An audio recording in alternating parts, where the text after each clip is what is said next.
Inma viene a hablar acerca de la terapia IFS y cómo desde este método podemos trabajar la vergüenza para sanar el trauma de apego.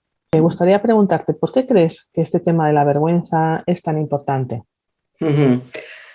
Bueno, para mí el tema de la vergüenza es un tema fundamental porque cuando hablamos de trauma, trauma de desarrollo, trauma de apego, trauma relacional o cualquier tipo de trauma, siempre la vergüenza es una emoción que va totalmente ligada al trauma, ¿no?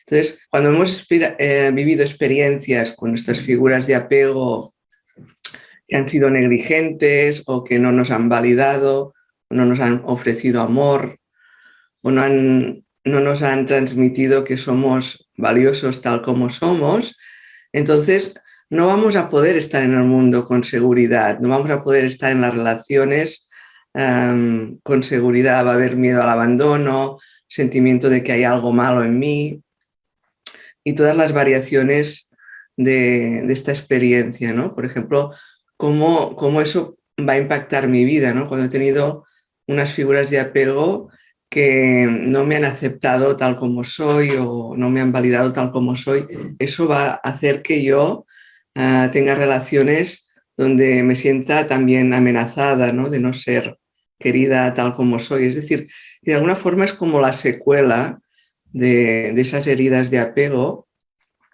y también lo veremos en forma de trastornos, ¿no? Aunque en IFS no hablamos de trastornos, pero sí que, por ejemplo, si yo tengo una relación de apego donde no he sido validada, no he sido reconocida, en otras relaciones de mi vida va a haber ansiedad, va a haber miedo al rechazo y muchas veces para no sentir ese dolor de la vergüenza, ¿no? Que es una de las emociones, yo diría, más difíciles, más insoportables, ¿no?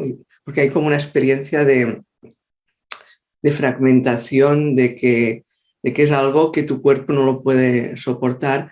Entonces, eso hace que necesitamos salir de nuestro cuerpo, ¿no? Y ahí veremos que también aparecerán experiencias de desconexión, de disociación, tal vez partes que nos llevan, ¿no?, a consumir sustancias. Es decir, que para mí la vergüenza es el sustrato que está debajo de todos los trastornos psicopatológicos, aunque como decía, en IFS no hablamos tanto en este lenguaje, sino hablamos de partes que llevan la carga de la vergüenza o partes que de alguna forma avergüenzan o generan crítica y impactan en otras partes más vulnerables. Y eso lo voy a explicar un poquito más en detalle. Sí. Muy bien. ¿Puedes explicarnos un poco cómo se genera esta dinámica de la vergüenza? Sí, en realidad la vergüenza es una forma de control social también, ¿no? En muchas culturas los padres, los profesionales utilizan el humillar como una forma de avergonzar, como una forma de controlar, ¿no? De motivar, de controlar. Muchos de nosotros hemos vivido, ¿no?, en las escuelas el aprendizaje desde una experiencia de miedo, ¿no? De miedo de ser humillado, avergonzado en medio de la clase. Entonces, yo entiendo la vergüenza como una secuencia que se repite. También quiero decir que todo esto lo he aprendido con Marta Suisi, que es una de las formadoras líderes en este tema en Estados Unidos, que está escribiendo sobre este tema, y quería nombrarla también para darle crédito porque ella es un poco la que nos ha transmitido cómo se produce esta dinámica interna de partes, ¿no? Cuando una figura de la que dependemos nos critica, nos humilla y lo que eso crea es una herida, un impacto y un juicio que se acepta como si fuera la verdad sobre quién somos, sobre nuestra identidad, ¿no? Entonces, lo que esto puede generar internamente es que se crean un grupo de partes o una parte que nos va a criticar una y otra vez, repitiendo dentro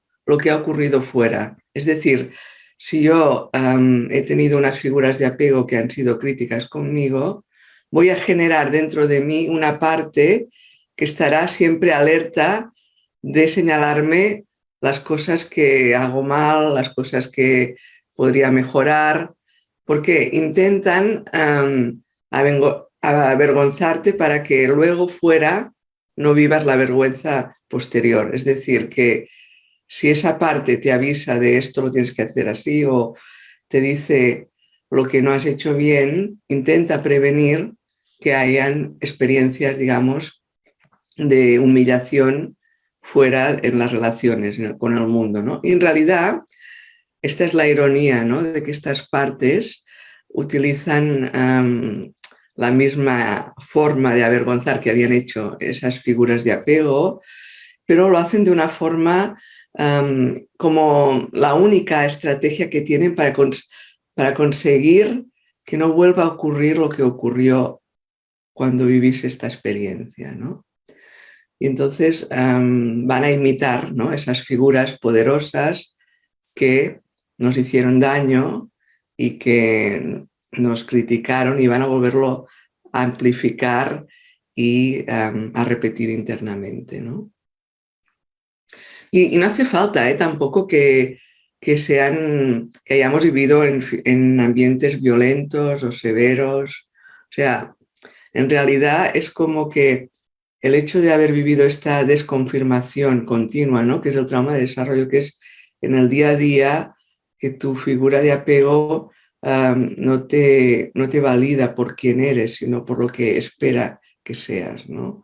Y ahí una pierde el contacto con su verdadera esencia, ¿no? Es como que para ser amados y porque dependemos de estas figuras de apego, renunciamos a quien somos, ¿no? Y esa es la herida que queda, ¿no? Que hay una parte que ha sentido que si es tal como es, no va a ser amada, no va a ser validada, no va a ser reconocida. Y carga con la creencia de hay algo malo en mí, si soy tal como soy, si me expreso tal como con mi espontaneidad, con mi esencia, voy a ser rechazado, voy a ser avergonzado, ¿no? Entonces, esa herida va a formar parte, ¿no?, de nuestra identidad y se va a convertir en un rasgo de quién eres, ¿no? De manera que vamos a sentir que te tienes que esconder, ¿no?, que lo que tú eres se tiene que esconder y que, bueno, que esas partes van a vivir con esa creencia, ¿no?, de que vas a ser juzgada. Aunque luego haya otras partes, ¿no?, que digan qué tontería, pasa página ya, porque estás ahí, pero porque es tan difícil para ti, ¿no? Habrá otras partes que intentarán contrarrestar, pero aún así las partes críticas van a continuar haciendo esta función, ¿no? Entonces la idea es qué voy a hacer, qué hago yo con eso, ¿no? ¿Cómo me trato a mí misma, ¿no?